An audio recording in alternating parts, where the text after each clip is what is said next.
我们中大多数人常在负面语境中听说或使用过自我一词，比如谈论以自我为中心的人，常称他们为自大狂。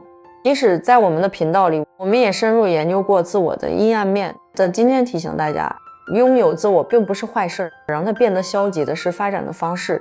今天我们将讨论什么是健康的自我及如何培养健康的自我。让我们来看看自我这个词是何时被引入心理学的，以及它的影响。这个曼弗洛伊德被一些人认为是精神分析学创始人。按照他的观点，我们的人格由本我、自我和超我组成，每个代表不同的部分。本我代表你，超我是你的道德良知，自我是两者之间的中间部分。自我的工作是保护我们不受本能驱使，并在我们的理想和现实世界之间取得平衡。自我是你对成功的感觉，是你是谁的本质。它们既不是你的激情，也不是你的理想，而是那个运用二者开辟道路的存在。弗洛伊德的理论为理解自我及其与焦虑、痛苦等状况的关系提供了一个框架。弗洛伊德认为，自我利用防御机制来应对由压力、内部或外部因素引起的焦虑。有趣的是，自我并不会在当下意识到这些防御机制，而只是当事后回顾时才会察觉。因此，精神疾病和这些过程之间可能存在联系。这些过程有助于发展一个成熟的自我。拥有成熟的自我意味着什么呢？即如何培养成熟的自我呢？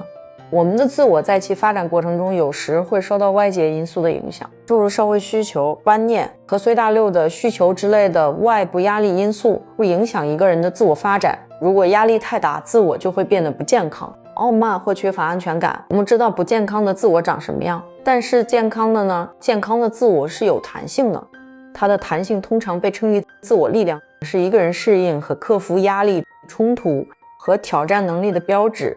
强大健康的自我是维持人际关系和适应新挑战的必要条件。为了培养一个健康的自我，首先需要问问自己现在的自我以及改善它的好处，包括认识到自己的个人价值。接下来需要比较一下自己对自己的看法与周围人对自己看法之间的差异。这并不是要让你对自己感觉不好或好，也不是要拿自己和别人比较。问问自己身边的人，你在他们的生活中是如何表现的，这有助于了解自己向外界传递了什么样的信息。比如，你可能不觉得自己傲慢，但别人可能会觉得你有些傲慢。记住，只问那些真正了解你的人，那些你真正信任的人，那些能给你诚实反馈的人。自尊和自我是两个经常互换使用的术语，然而它们意味着不同的东西。自尊源于你自己，如果你重视自己，对自己的能力有很高的评价，那么理解这两个术语之间的区别，对培养成熟的自我是有帮助的。因为你的自我与你的自尊有关。如果你与低自尊做斗争，你可能有一个受伤的自我，无法认识到自己的能力和成就的价值。如果有小伙伴在与自尊做斗争，那就开始找出是什么让自己产生了低自尊，可以独自完成这项工作，也可以和治疗师一起完成。接下来列出自己的优点和缺点，这将挑战个人的负面看法，并清晰地描绘出你是谁。一旦一个人对自己有了清晰的认识，那就接受自己吧。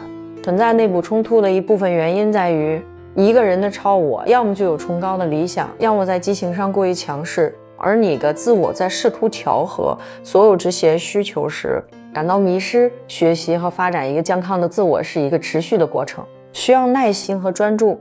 通过自我反思、写日记和治疗师一起努力，还有各种其他的技巧，可以发展一个更健康的自我。一个健康的自我对于面对任何可能出现的问题都是至关重要的。它不仅能帮助我们面对问题，还能改善生活中的整体情绪状态。